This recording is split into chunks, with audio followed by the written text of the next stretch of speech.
Hello, kumusta tayong lahat?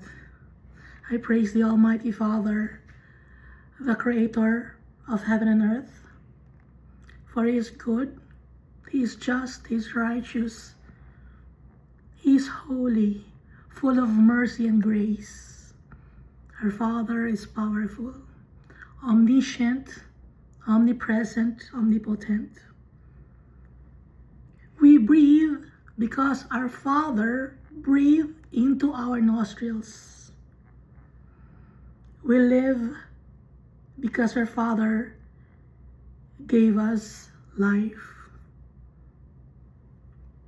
Our hearts beat because our Father made it beat so that we may breathe and live into this world, to obey His commands, to follow His statutes,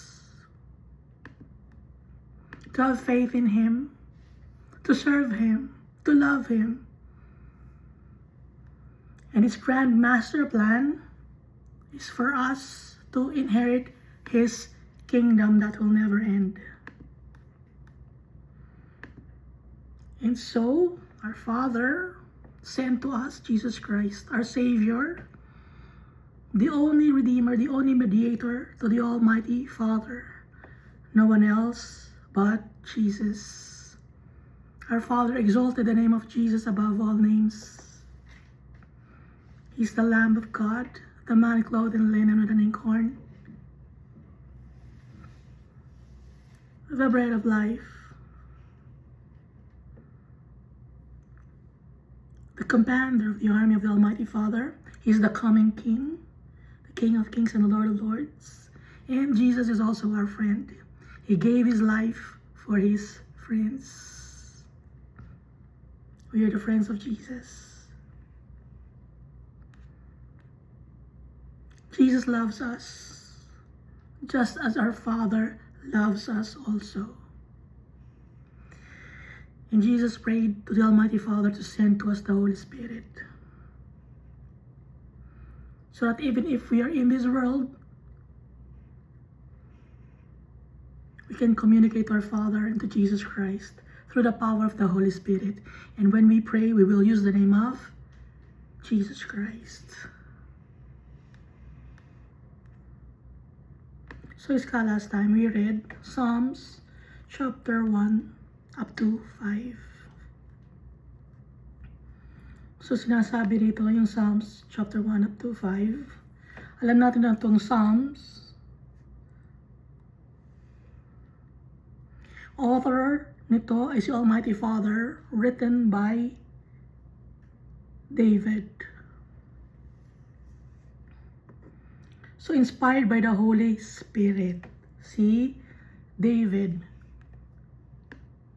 galing lahat kay Almighty Father to. Form of worship to the Almighty Father. At the same time, songs of praise and thanksgiving. And binabanggit din dito yung power ni Almighty Father. His awesomeness, His graciousness, and His righteousness. And binabanggit din dito si Jesus Christ. Pero wala syempre yung name ni Jesus Christ, no? Kasi ang nakalagay na name dito ay Messiah. Alam naman natin ang Messiah ay si Jesus Christ.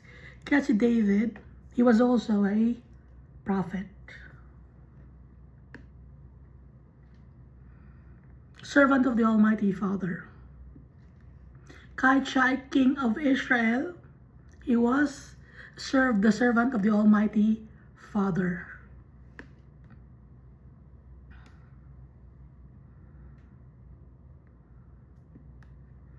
Pinabanggit din dito yung triumph of the Messiah.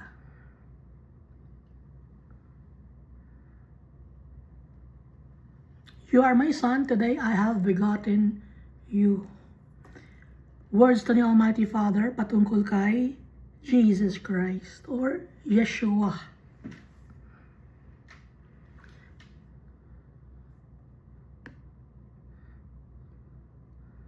Si Jesus Christ, He presented us to the Almighty Father.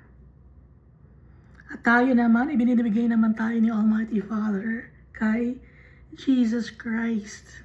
Dahil Jesus Christ is one with our Father, and our Father is one with Jesus Christ. And we are one with Jesus Christ. Therefore, we are also one with our Father.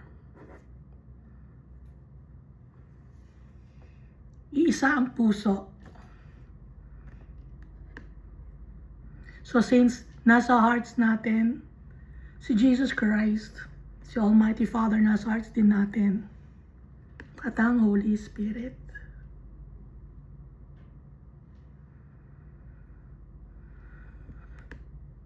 At pag faithful tayo kay Almighty Father, He will sustain us. He will never leave us. Kaya day and night we must pray. Pray without ceasing. Hindi hihinto ng pagpe-pray. In every decision that we make, we must acknowledge our Father. Almighty Father, pupunta ako sa ganito na lugar, no? Or gagawin ko to, Almighty Father, guide me.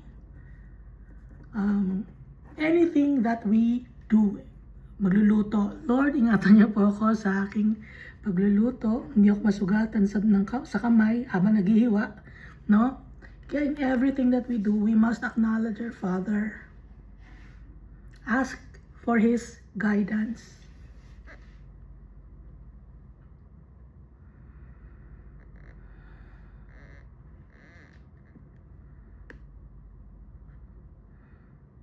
Dahil si Almighty Father, nadidinig niya tayo.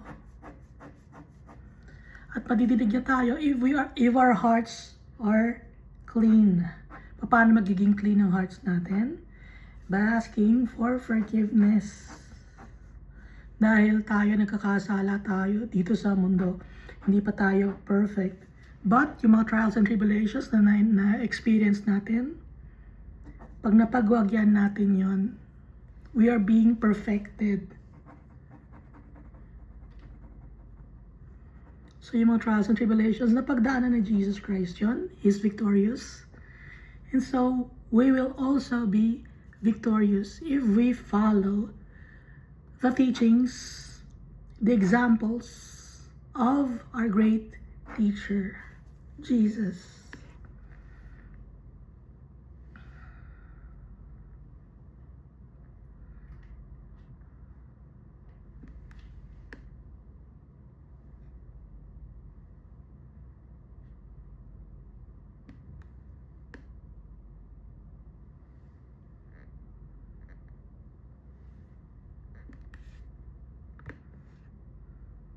So dito na tayo, no, sa Psalms chapter 6.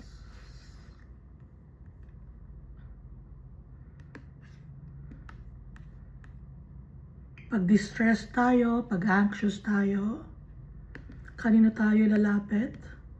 Kay Almighty Father, in the name of Jesus Christ, through the power of the Holy Spirit, no? If we are in pain or in agony, dahil wala tayong matatakbuhan.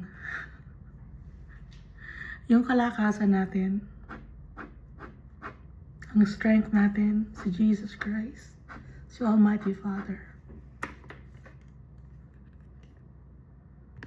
On our own, we are weak.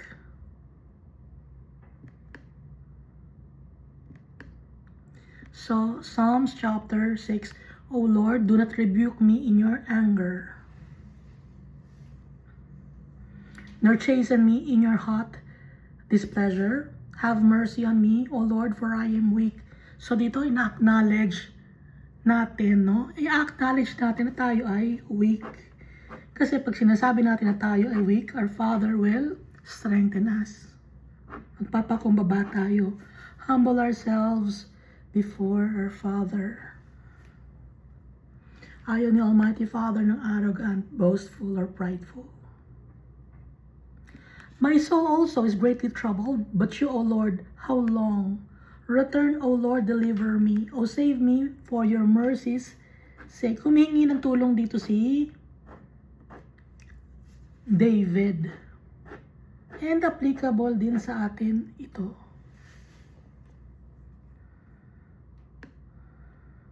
For in death there is no remembrance of you. In the grave, who will give you thanks? Sabi ni David, hindi na kita mapapasalamatan, Almighty Father, pag wala na ako sa mundo na to. Hindi na kita mapapasalamatan.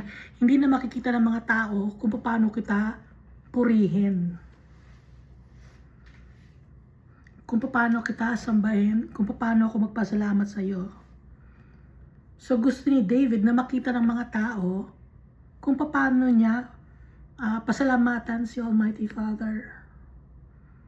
Kung paano niya i-worship. I'm weary with my groaning. All night I make my bed swim. I drench my couch with tears. Iyak na iyak si David. Inaamin dito na David. Lalaki siya pero umiyak siya. Hindi masamang umiyak ang mga lalaki. Dahil tao rin naman, kasi ibang mga tao, ay lalaki ka, ba't ka umiiyak? Ginagawa nilang kahihiyan ang pag-iyak ng mga lalaki. Hindi nakakayang umiyak ang mga lalaki. No? So kung lalaki ka at gusto mong umiyak kay Almighty Father, umiyak ka. Dahil si Jesus umiyak din siya. Jesus wept. No? Nung binuhay niya si Lazarus, Jesus wept. Umiyak si Jesus. Kaya hindi nakakaya ang umiyak. Kung si Jesus umiyak, tayo pa kaya? Kaya umiyak si Jesus. Dahil alam na niya na ibibigay niya ang kanyang buhay sa kanyang mga friends. Hindi dahil sa namatay si Lazarus kaya siya umiyak. Hindi yon. Yun kasi ang interpretation ng ibang tao. Alam niya na malapit na siyang kunin ng mga Pharisees. Alam na niya na malapit na siyang ipako sa cross at uwi na sa heaven. Kaya umiyak si Jesus Christ. May iwan niya yung kanyang mga friends. Mababa ang loob ni Jesus Christ. Anong tawag doon? Yung mabilis umiyak si Jesus Christ. Maawain.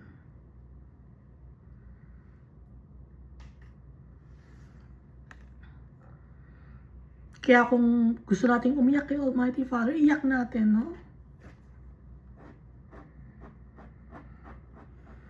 Yung mga lalaki, kasi lalaki itong si David, no?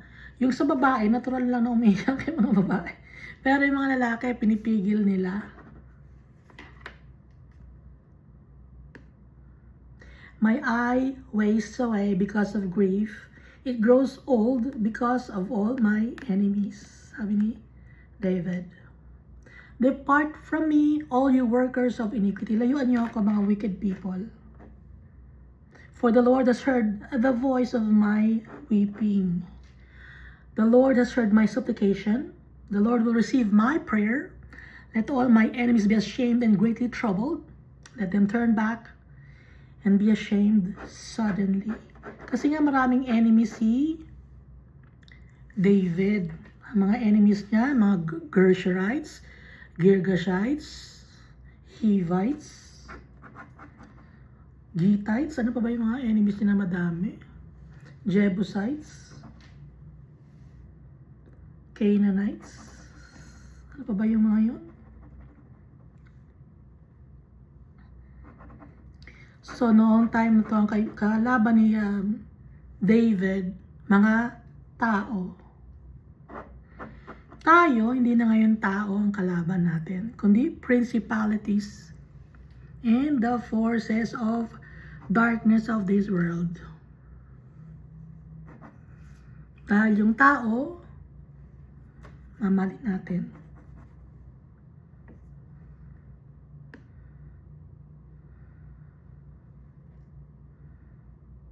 Iintindihin natin, ibig sabihin.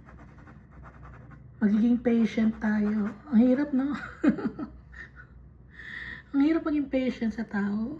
Pero tinuturuan tayo ni Jesus Christ. Dahil ganun si Jesus Christ. Diba sabi ni Jesus Christ sa mga Roman soldiers, Father, forgive them, for they do not know what they are doing. Hindi alam ng mga taong kanilang ginagawa. Kasi nababalutan sila ng wickedness, demonic possession. Yun.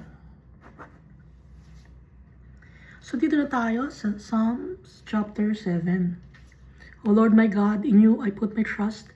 Save me from all those who persecute me and deliver me.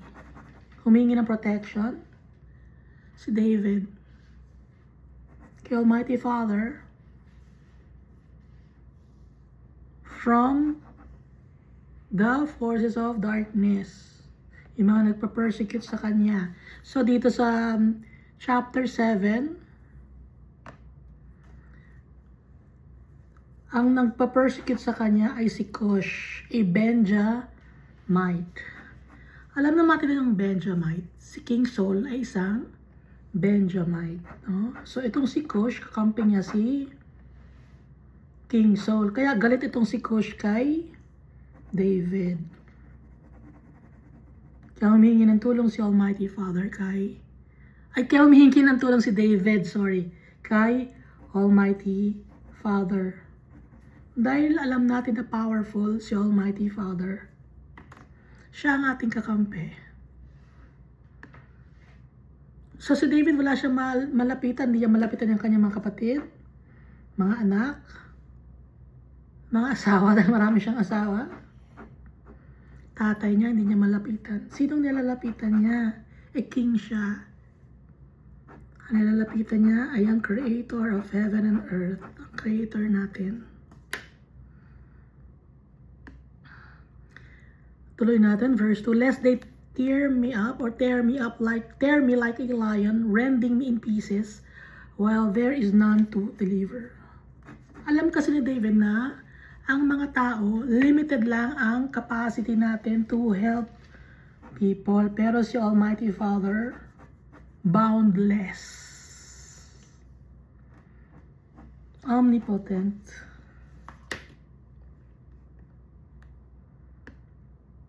limitless si Almighty Father. Walang limitation. Verse 3, O Lord my God, if I have done this, if there is iniquity in my hands, if I have repaid evil to him who was at peace with me, or have plundered my enemy without cause, let the enemy pursue me and overtake me. Lord, kung may kasalanan man ako, Lord. No, sabi ni David, kung may kasalanan ako, Lord, let the enemy pursue me and overtake me. Hayaan mo, Lord, ako na maparusahan mo kung may kasalanan ako sa iyo, Almighty Father. Let him trample my life to the earth and lay my honor in the dust. Tatanggapin niya kung may kasalanan siya, tatanggapin niya, ibig sabihin ng kaparusahan. Dahil alam niya, yung kaparusahan na yun, magagaling yung kay Almighty Father. Hayaan ni Almighty Father na siya ay saktan kung may kasalanan siya, sabi ni David. Arise, O Lord, in your anger. Lift yourself up because of the rage of my enemies. Rise up for me to the judgment you have commanded. Ipagtanggol mo ako, Almighty Father. Ikaw ang kalakasan ko, Lord God. Ikaw ang kasama ko. I have faith in you. I trust you. Yung ibig sabihin ni David. So the congregation of the people shall surround you for their sakes. Therefore, return on high. In-exalt kita, Almighty Father. Itataas kita, Almighty Father. Purihin ang pangalan mo. For their sakes, therefore, return on high. Ipakita mo ang iyong power. The Lord shall judge the peoples. Judge me, O Lord, according to my righteousness and according to my integrity within me. So, importante ang integrity. Check mo ako, Almighty Father, yung integrity ko. May integridad ba ako, Almighty Father? Moral, fiber, or values?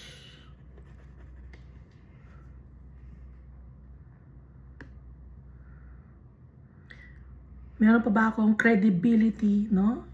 Isa sa mga meaning ng integrity, credibility, synonym of integrity. Verse 9, oh, let the wickedness of the wicked come to an end. Lord, tapusin mo ang kasamaan ng mga taong masasama. But establish the judge, for the righteous God tests the hearts and the minds. Si Almighty Father, tinetest niya yung hearts natin at saka yung minds natin. Dahil alam ni Almighty Father kung ano ang nasa puso at isipan natin. Omniscient. No? Lahat ng knowledge alam ni Almighty Father, and wisdom and understanding. Establish ni Almighty Father ang justice. Dahil si Almighty Father, He is righteous, tinetest niya ang tao. Kaya tayo tinetest ni Almighty Father. Bakit? Para malaman kung tayo ay ginto. Kung ginto tayo o peke. Diba yung ginto? Chine-check natin. Ano bang ginto to? 24 karat ba to? O 10 karat lang to? Dahil nga tayo ang treasure ni Almighty Father. Pag wala tayong value, hindi tayo ginto, itatapon sa impyerno. Pag hindi tayo nakapasa sa tests, anong mga tests yan? Trials and tribulations. Iba-iba.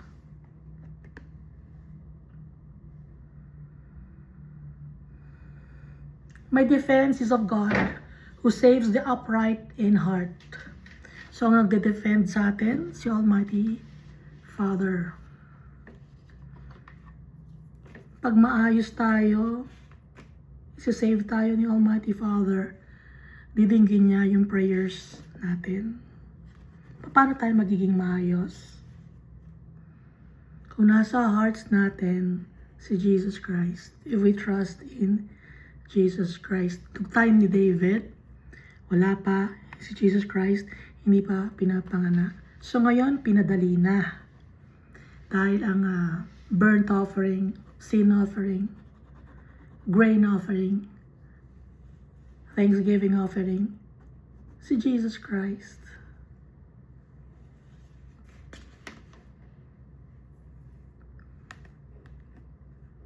Verse 12 of Psalms chapter 7. If he does not turn back, he will sharpen his sword. He bends his bow and makes it ready. Kung ang tao ay patuloy na gumagawa ng kasalanan, if he does not turn back, no? Paparusahan ni Almighty Father ang mga tao na yon. Baka sabihin niyo, bakit yung mga mayayaman hindi naman napaparusahan? Maganda ang buhay ng mga wicked people. Bakit ganon? Hindi lang naman ang buhay dito meron tayo. There is life after this life on earth. Saan mapaparusahan? Eternal damnation. No? Yung mga taong wicked. Namuhay ng wickedness dito sa mundo.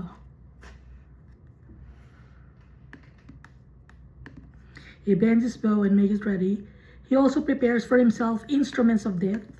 He makes his arrows into fiery shafts. Ano ba yung mga instruments of death? Iba-ibang klase.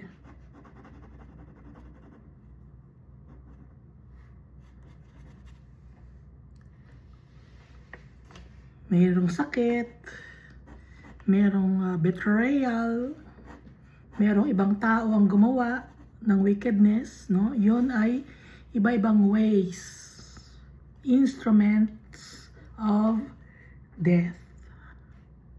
Sometimes yung tao, pinapatay niya ang sarili niya. Instruments of death.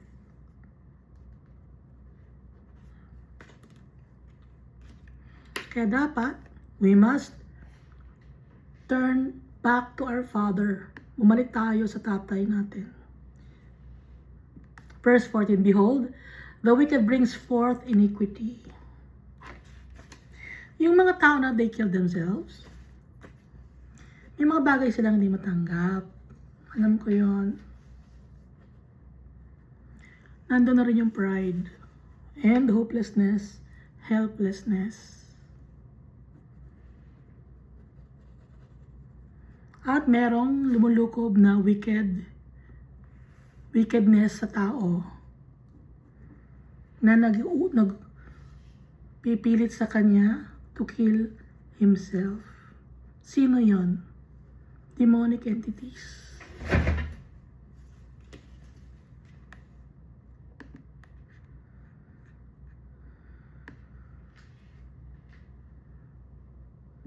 Behold, the wicked brings forth iniquity.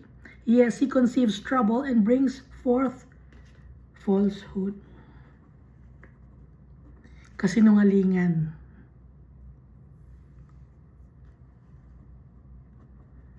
Sinong father of all lies? Si Satan is the father of all lies. Lahat ng perversion or tinutwist ang truth, si Satan yun.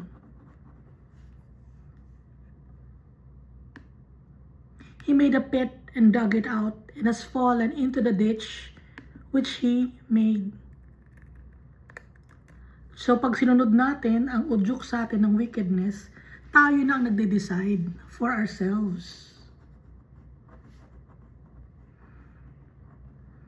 Talang ginagawa lang naman ng demon ay to tempt us. So yung mga bagay, tayo na nagde-decide nun. Gagawin ko ba to o hindi ko to gagawin? Ngayon, kung nasa heart natin si Jesus Christ, I will follow Jesus Christ. I will deny myself. Just like what Jesus did.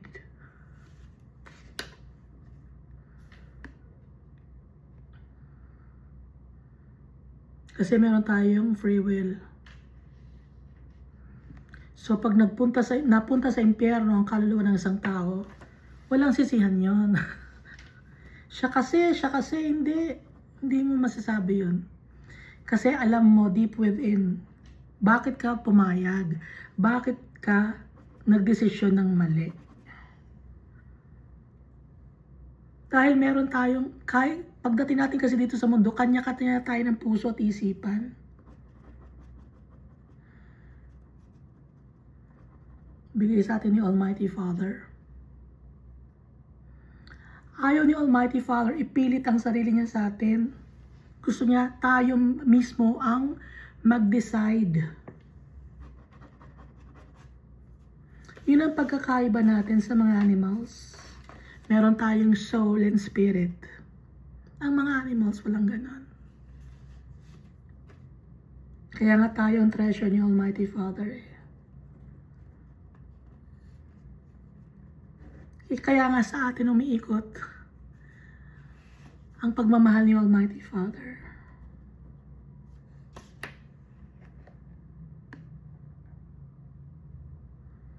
Verse 16, his trouble shall return upon his own head, and his violent dealing shall come on his own crown, sa sarili niyang ulo.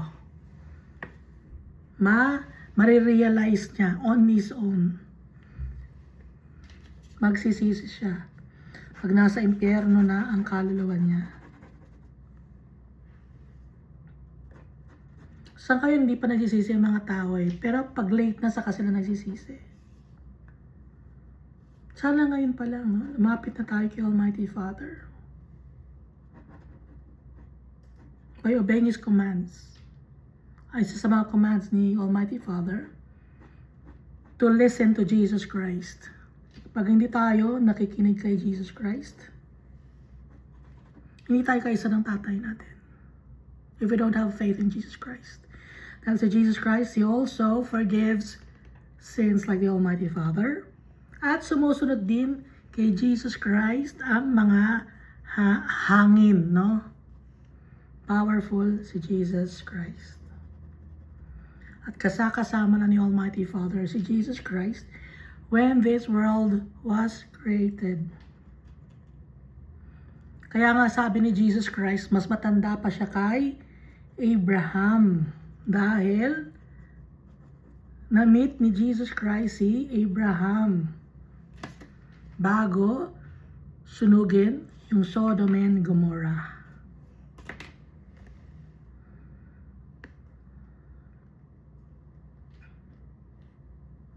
Verse 17 and last verse of chapter 7.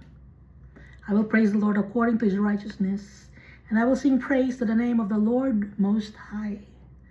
So, lagi tayong magpapasalamat kay Almighty Father. We must worship Him and always sing songs of praise to our Father. Masaya si Almighty Father. Pag kumakanta tayo, pinupuri natin siya.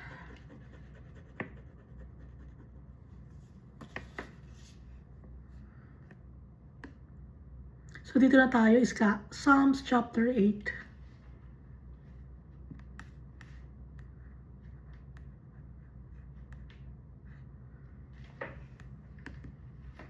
Ang gamit na instrument dito nakalagay sa Bible ay instrument of Gath. So musical instrument to dahil tumira diba si David sa Gath?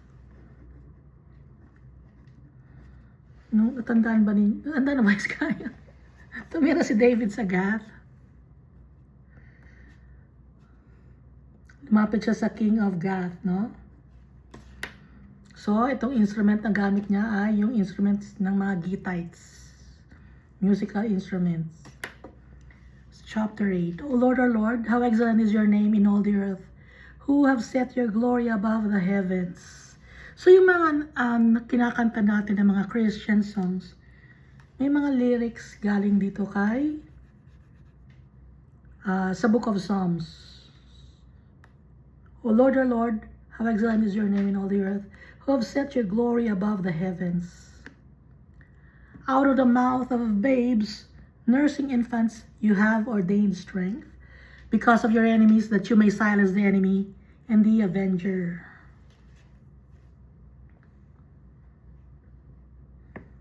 Mouth of babes and nursing infants.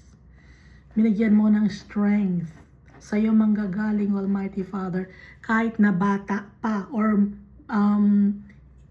mouth of babes, bibig ng mga babies or mga babies na hindi pa nagsasalita, nursing infants. Ang nagbibigay ng kalakasan, si Almighty Father din.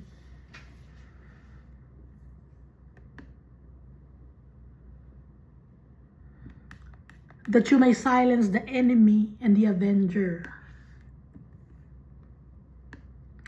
When I consider your heavens, the work of your fingers, the moon and the stars which you have ordained. So binabanggit ang moon and stars. Gawa ni Almighty Father ang moon and stars. Wala akong nakita dito sa Bible na word na planet. Meron Pleiades, no? Tsaka yung Arcturus, constellations. Tsaka yung big star na Arcturus at tsaka small stars. Pero walang binabanggit na planets. Kung ano ang nasa Bible, yun ang susundin ko.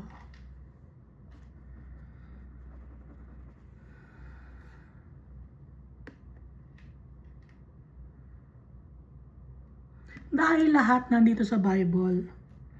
Diba pati yung kung paano kumuha ng ginto, nandito rin sa Bible. Nabasa natin sa Book of Job.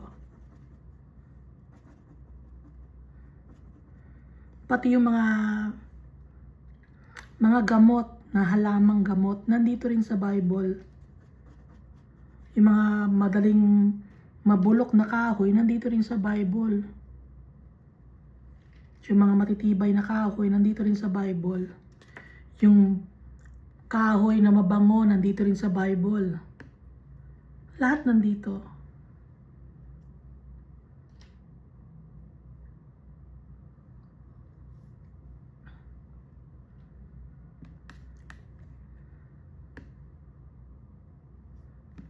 When I consider your heavens, the work of your fingers, the moon and the stars which you have ordained. What is man that you are mindful of him? Ano ba ang tao? Bakit lagi mong nasa isip? Kasi lagi tayo sa puso at isipan ng tatay natin. And the Son of Man that you visit for him. And the Son of Man that you visit him. Anong meron ba sa tao at bakit mo siya binibisita? Bakit mo siya laging chine-check? Bakit lagi mo siya nasa heart and mind mo? Ibig sabihin, mahal na mahal tayo ni Almighty Father. Lagi siyang nakagabay sa atin.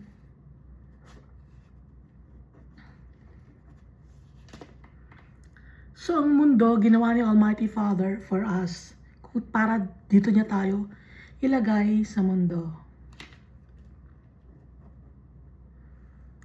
Hindi create ni Almighty Father ang mga animals para lang sa animals. Create ni Almighty Father ang animals for us. Create ni Almighty Father ang environment natin, ang mga mountains and trees, water, the sun and the moon for us. Tayo ang focus ni Almighty Father. Sa atin umiikot ang kanyang pagmamahal. Ang ginawa naman ni Satan, sinabi ni Satan na umiikot daw sa sun ang mundo. Yun ang sabi ni Satan. Kasinungalingan. Nakafocus si Almighty Father sa atin, hindi sa araw or sa sun. Ha?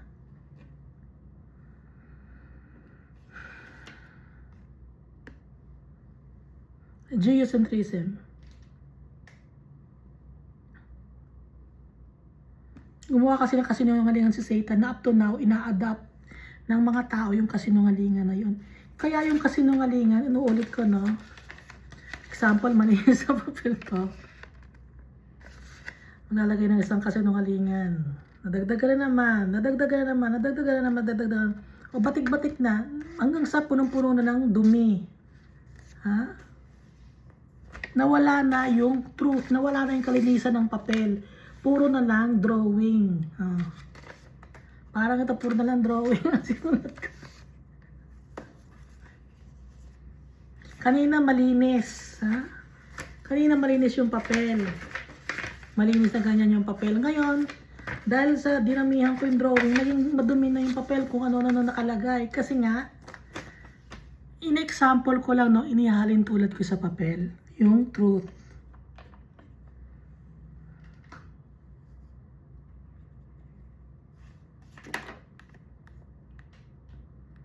So ano yung tao? For you have made him a little lower than the angels, and you have crowned him with glory and honor. Ang tao. A little lower than the angels.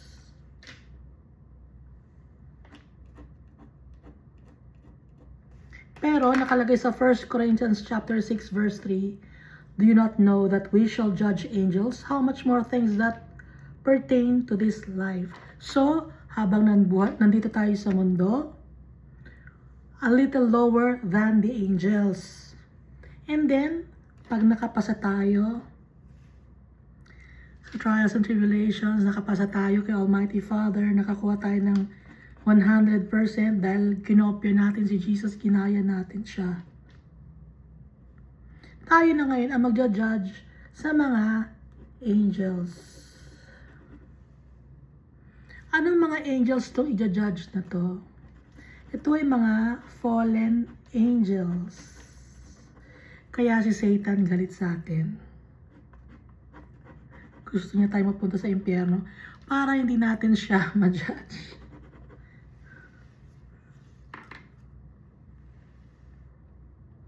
Kala ng tao kakampi nila.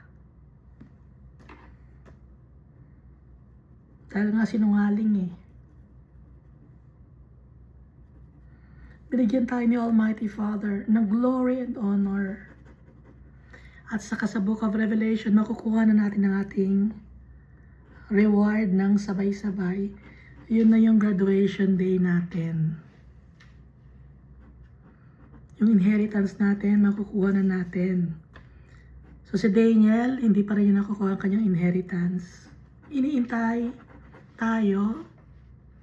At kung hindi pa dating si Jesus Christ, may aantayin pa, no? Kaya dapat lahat ng mga flames of fire in heaven, maipanganak na dito sa mundo.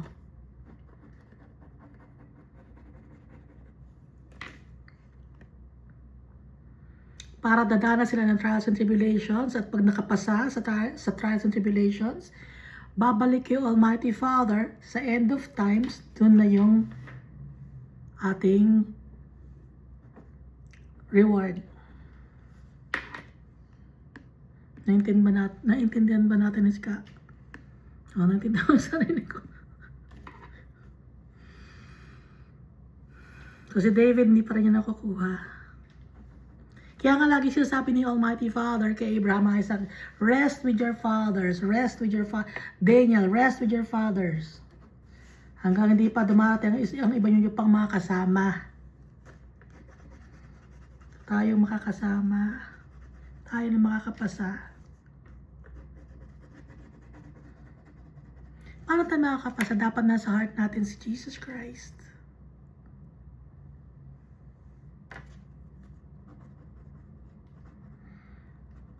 Para maging maganda ang tingin sa atin ng tatay natin. Dahil si Jesus, He is the perfect sacrifice. So sa Old Covenant or sa Old Testament, ang ino-offer ng mga burnt offerings, perfect, no? Ng mga perfect animals. Pero nung si Jesus Christ na, siya na yung sacrificial lamb. Perfect.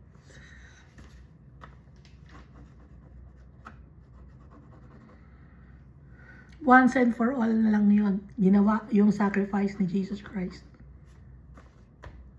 Dahil hindi magawang, kasi pag animals, hindi magawang ma-perfect. Kulang. Pero si Jesus Christ, sapat na sa atin. Sakop tayong lahat ng gloriousness ni Jesus Christ. Ng ating friend. Best friend.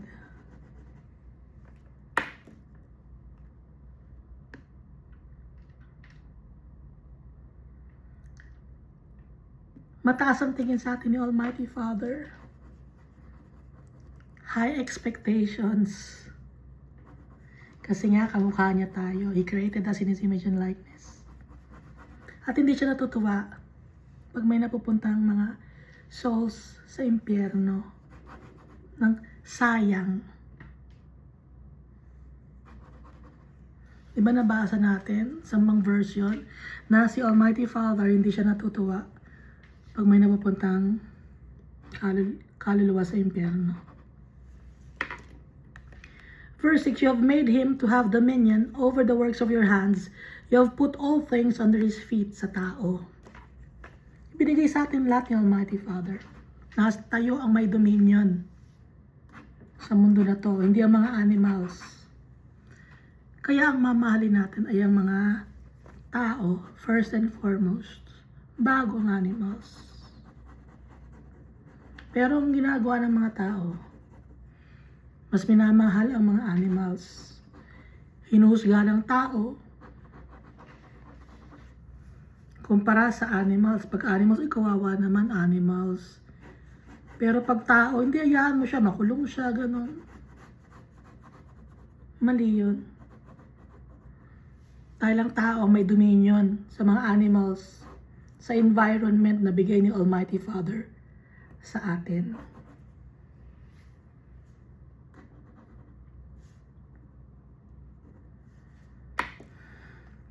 Kaya yung pagkocontrol sa environment, pagkocontrol sa mga animals, ang gumagawa lang nun ay mga greedy people.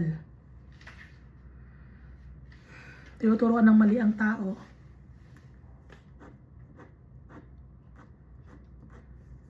At marami namang tao ang nagpapaloko.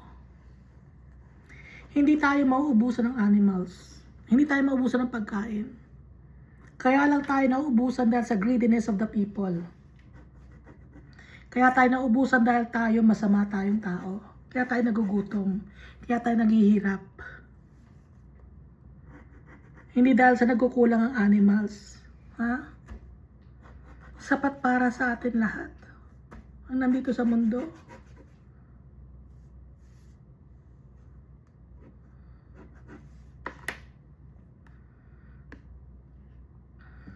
All sheep and oxen, even the beasts of the field, the birds of the air, and the fish of the sea, that pass through the paths of the seas. Kita ninyo, pati animals, lahat. Isda, ibon, beast, malaki, maliliit, mga animals. Tayo ang may dominion, binigay sa atin ni Almighty Father. So yung mga nag-extinct, kaya nag-extinct yung mga animals na yon, kailangan na nilang mag-extinct. Bakit nila kailangan ma-extinct? Kailangan nilang ma-extinct dahil yung mga animals na iba namamatay, kinakain ng mga na-extinct na mga animals. Kaya inaalaw ni Almighty Father may mga animals na ma-extinct. Lahat yun nasa discretion ni Almighty Father. Lahat ng to gawa ni Almighty Father, pati yung extinction of animals.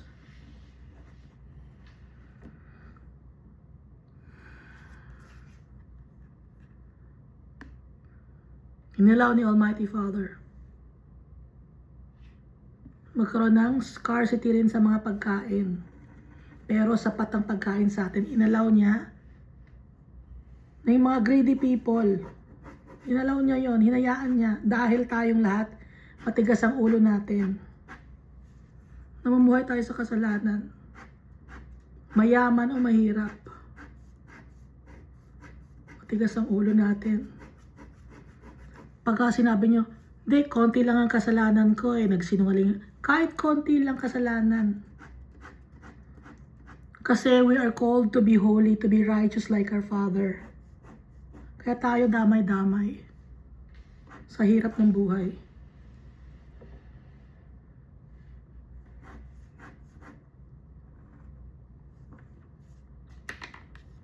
All the sheep and oxen, even the beasts of the field, the birds of the air, and the fish of the sea, that pass through the paths of the seas. O Lord, our Lord, how excellent is your name in all the earth. Pinuri uli ni David si Almighty Father.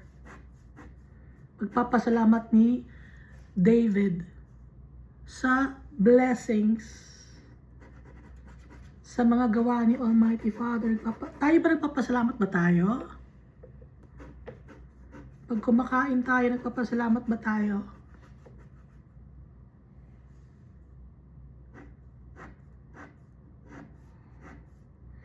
Pwede tayong magpasalamat kahit nasa isip lang, ha? Hindi na kailangan na ipakita pa sa auto, ginagawa ko, nagpapasalamat ako. Ipapakita ko sa mga tao na malinis akong tao. Ganun kasi iba yung hypocrite.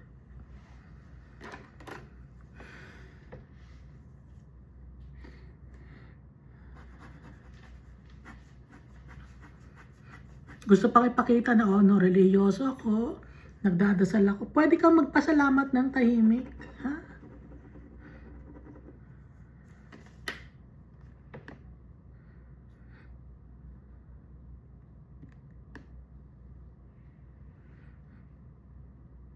Dahil si Almighty Father tumitingin sa hearts natin kung totoo ba ang pagpapasalamat natin o pakitang tao lang at gusto lang nating magyabang.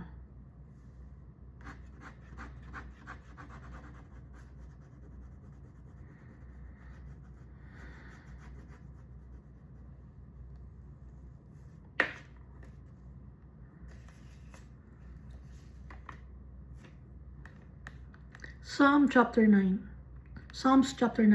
I will praise you, O Lord, with my whole heart. I will tell of all your marvelous works. Ipagmamalakasan ko ang magaganda mong mga ginawa or gawa. I will be glad and rejoice in you. I will sing praise to your name, O Most High. When my enemies turn back, they shall fall and perish at your presence. So, ang ginagawa ni David dito, papasalamat muna siya kay Almighty Father. And then sa kanya babanggitin yung kanyang mga enemies na kung ano ang ginawa ng kanyang enemies. So, maging grateful kay Almighty Father. Worship Him first. Hindi yung natapos namatay na yung na napuksa na yung kalaban saka magpapasalamat bago pa man. No, bago pa man ang lahat, magpasalamat na agad kay Almighty Father. Yun ang ibig sabihin. Gaya ng sample na prayer na binigay sa atin ni Jesus Christ. Una muna, purihin natin si Almighty Father, no? And then,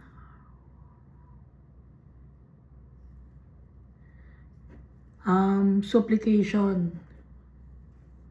And then, hihingi ng kapatawaran. Ganun ba yun? Ano bang ginawa? Tingnan ko.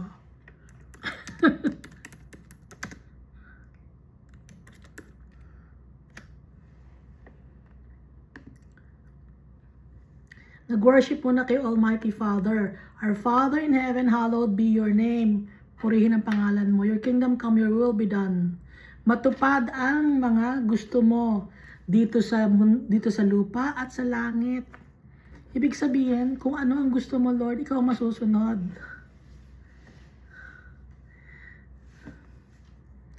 O, naintindihan natin na yung prayer, no? Yung kung anong gusto mo, Lord, yun ang masusunod. Hindi yung will ko. Your will be done on earth as it is in heaven. Hindi yung will ko, Almighty Father. Yung will mo, Lord God. Dahil ikaw mas nakakaalam. Tapos, humingi na ng supplication. Give us today our daily bread. And then, anong gagawin? Hingi ng kapatawaran. At pag humingi ng kapatawaran, papatawarin din natin yung nagkasala sa atin. Ganun ba ginagawa ninyo? Pinapatawad nyo ba yung mga nang api sa inyo? Feeling nyo inapi kayo? Feeling nyo naisahan kayo? Ganon? Pinapatawad ba ninyo? Kasi kung hindi natin papatawarin, paano tayo papatawarin ng tatay natin? Tapos, do not lead us into temptation, Lord. Maraming team. Ba't may Bisaya ako? Do not lead us into temptation, but deliver us from evil one. Huwag mo kami ilalapit sa evil one. Sino yung evil one na yon? Yung sa forces of wickedness, mga principalities of this world. For yours is the kingdom and the power and the glory forever. Amen. So be it. That's the truth. Ibig sabihin, amen. So dito, ganun din si David. I will praise you, O Lord, with my whole heart. I will tell of all your marvelous works. I will be glad and rejoice in you. I will sing praise to your name, O Most High. When my enemies turn back, they shall fall and perish at your presence. Ibinibigay ko, Lord, yung mga taong, mga enemies ko. Sa'yo sila mananagot. When my enemies turn back, they shall fall and perish at your presence, for you have maintained my right and my cause. You sat on the throne, judging in righteousness. You have rebuked the nations, you have destroyed the wicked. You have blotted out their names forever and ever. Ibig sabihin, wala na sa listahan yung mga names nila. Yes, nagtatanggal ng names si Jesus Christ ng mga listahan ng mga tao na babalik kay Almighty Father. At alam ni Almighty Father ang mga names natin, no? Alam ni Almighty Father ang mga names natin.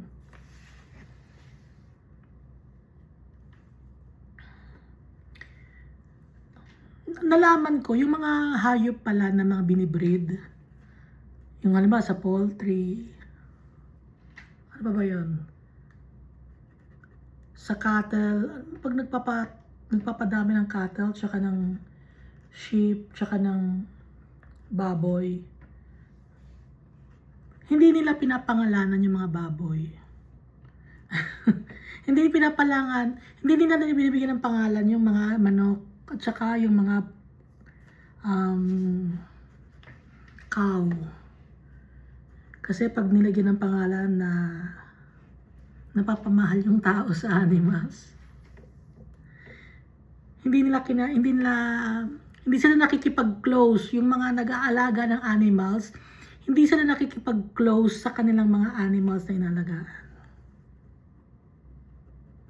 Pero si Almighty Father nakikipag-close siya sa atin. Gusto niya tayong close tayo sa Kanya. Alam niya ang pangalan natin. Kasi yung mga animals na yun na mga binibreed, kakatayin din yun. Pero tayo, isa-isa tayong kilala ni Almighty Father yung names natin. Pati yung book natin bilang ni Almighty Father. Pero yung mga binibreed natin or yung mga inaalagaan natin sa poultry, hindi natin kilala yun, di ba? Kasi nga kakatayin din natin. Pag nilagyan kasi ng pangalan, napapalapit. Nagkakaroon tayo ng awa dun sa animals. Napapamahal tayo. Ganon din si Almighty Father, napapamahal niya sa atin, mahal niya tayo, binigyan niya tayo ng name, kamukha natin yung tatay natin, kaya importante tayo.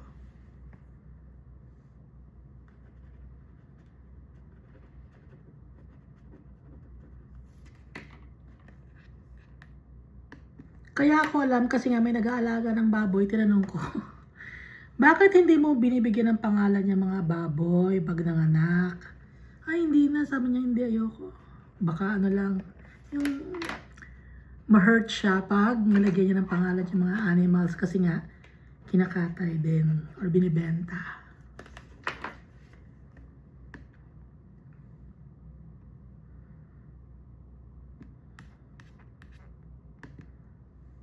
Kasi example nung bata ako, yung lola ko, may alagang baboy. May pangalan yun eh. Nakalimutan ko yung pangalan. Tapos kinatay. O, nalungkot yung lola ko. Kinain namin yung alagang baboy niya. O, di ba ang pangit? O. Si Almighty Father, may pangalan tayo. Alam ni Almighty Father kasi mahal niya tayo. Hindi niya tayo gustong mapahamak.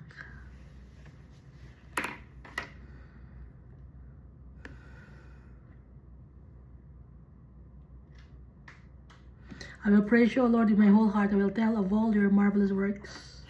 Psalms chapter 9. I will be glad and rejoice in you. I will sing praise to your name, O Most High. Pinapasaya lagi ni David, si Almighty Father. Kaya pala mahal na mahal ni Almighty Father si David. Kasi puro pagpapasalamat, pagpupuri kay Almighty Father.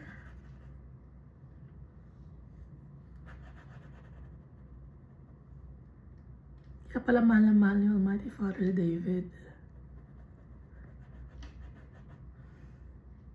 When my enemies turn back, they shall fall and perish at your presence. For you have maintained my right and my cause. You sat on the throne judging in righteousness.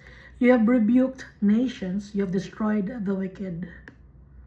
You have blotted out their name forever and ever. O enemy, destructions are finished forever, and you have destroyed cities. Even their memory has perished.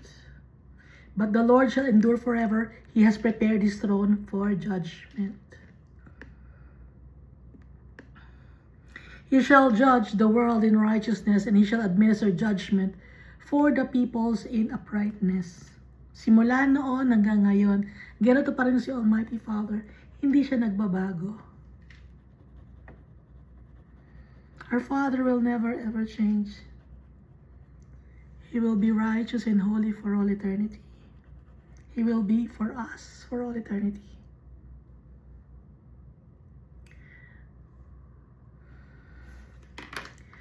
Verse 9, the Lord also will be a refuge for the oppressed, a refuge in times of trouble, sa mga naapi, sa mga taong namamroblema, in troubled times. And those who know your name will put their trust in you, yung mga kilala si Almighty Father. Magtitiwala tayo kay Almighty Father. For you, Lord, have not forsaken those who seek you. Yung mga naghahanap sa iyo, Almighty Father, hindi mo sila iniiwan. Hindi mo sila pinababayaan. Kaya lagi natin hahanapin yung tatay natin.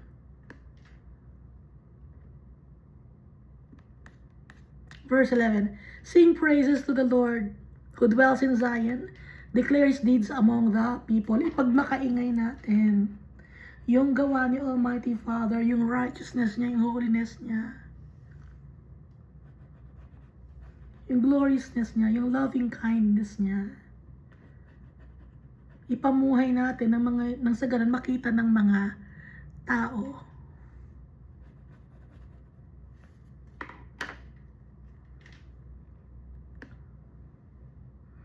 Papamuhay natin yung turo sa atin ng teacher natin, great teacher natin si Jesus Christ, Savior natin, at yung mga commandments ni Almighty Father para mapapurihan ang pangalan ni Almighty Father. When He avenges blood, He remembers them. He does not forget the cry of the humble. Hindi nakakalimutan ni Almighty Father yung iyak natin ng pagpapakumbaba. Pag umiiyak tayo, nagpapakumbaba tayo sa tatay natin. Hindi niya nakakalimutan yun.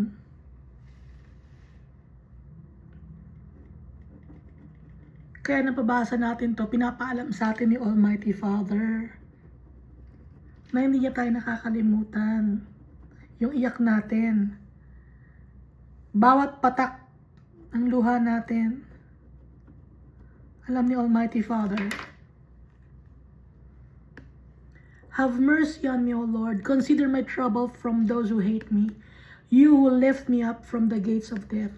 So, ina-acknowledge ni David na si Almighty Father is the one lifting us up pag nasa troubled times tayo.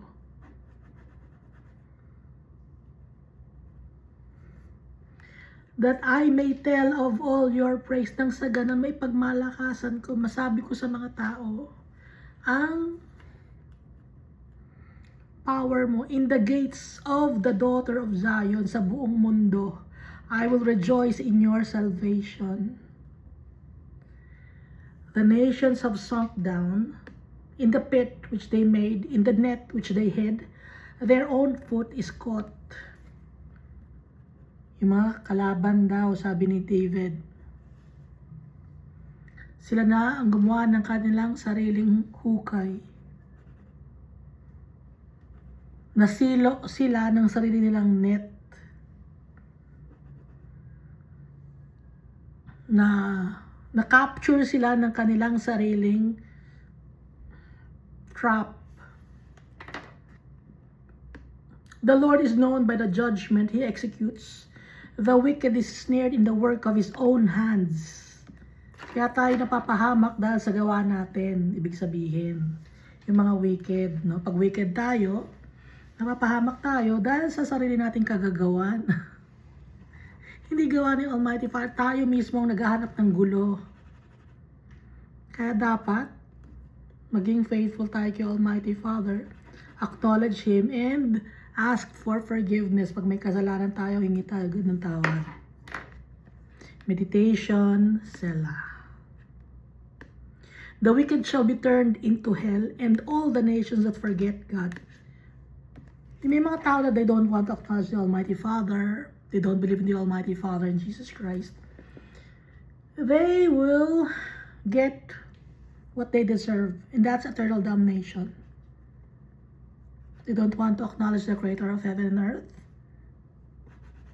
They want to live in lies.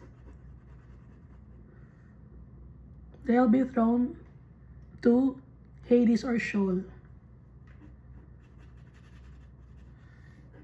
Ayaw acknowledge Jesus Christ. Meron silang kalalagyan. Hindi ako nagsabi nito. Bible. Si Almighty Father, words niya tong Bible. Hindi ko salita to. Binabasahan ko lang kayo. No? Pwede rin kayo magbasa ng Bible on your own. And when we read the Bible, we seek the guidance of our Father in the name of Jesus, through the power of the Holy Spirit, and magpapakumbaba tayo, Almighty Father, I don't know the meaning of your words. Please enlighten my heart and my mind. Give me wisdom, Almighty Father. Because I want to seek you. I want to know you. Makikita ni Almighty Father yung hearts natin. And He will reveal Himself to us.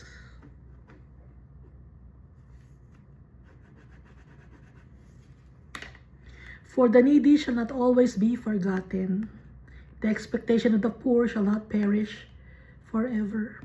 Pag sinasabing needy or poor, hindi lang ito materially poor, kundi mga taong nag-iisa, mga taong walang kumakalinga, kahit na nakakabili sila ng mga bagay na kung ano, pero nag-iisa lang sila sa buhay na walang nag-aasikaso. Like the orphans and the widows. Yung walang nag-approach sa kanila, kinalimutan na ng mundo.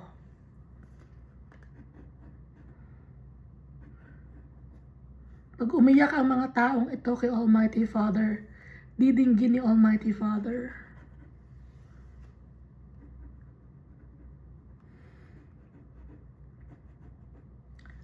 Alam ni Almighty Father ang mabetray. Alam ni Almighty Father ang nag-iisa, ang feeling. Dahil kilala tayo ng tatay natin. Ramdam niya yung pain natin.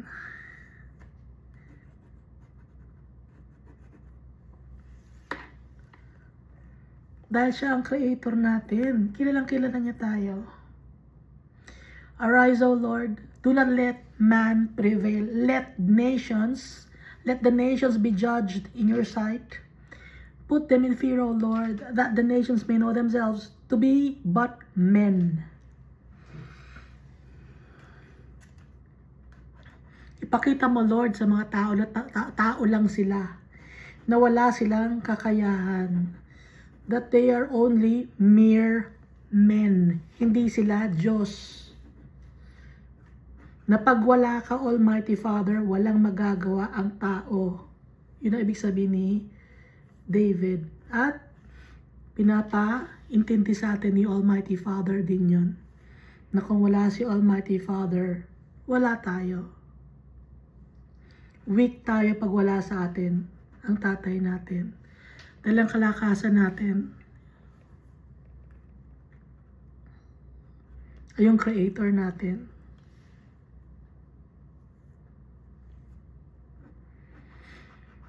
Yung mga tao na I acknowledge Almighty Father, mas mahilig pa sa science. Up to now, yung science, nag-update sila, no?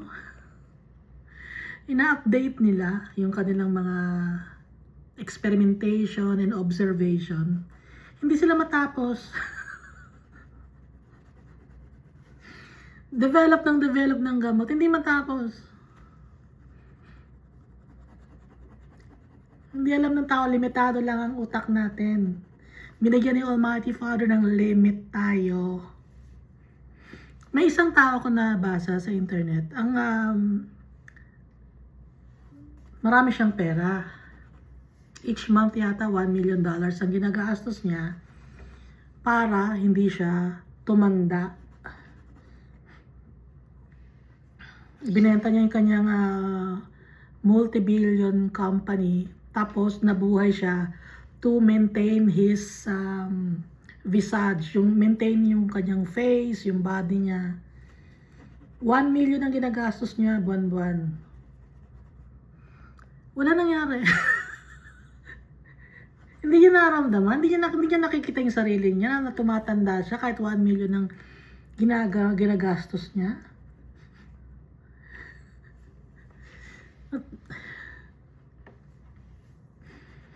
Kung pwede ko lang, no, i-share kung sino yung mga tao na yun, yung mga binabanggit ko. Pero hindi pwede, ay ni Almighty Father eh. Ang laki na nagagastos niya, tumatanda siya. Ayaw niyang aminin.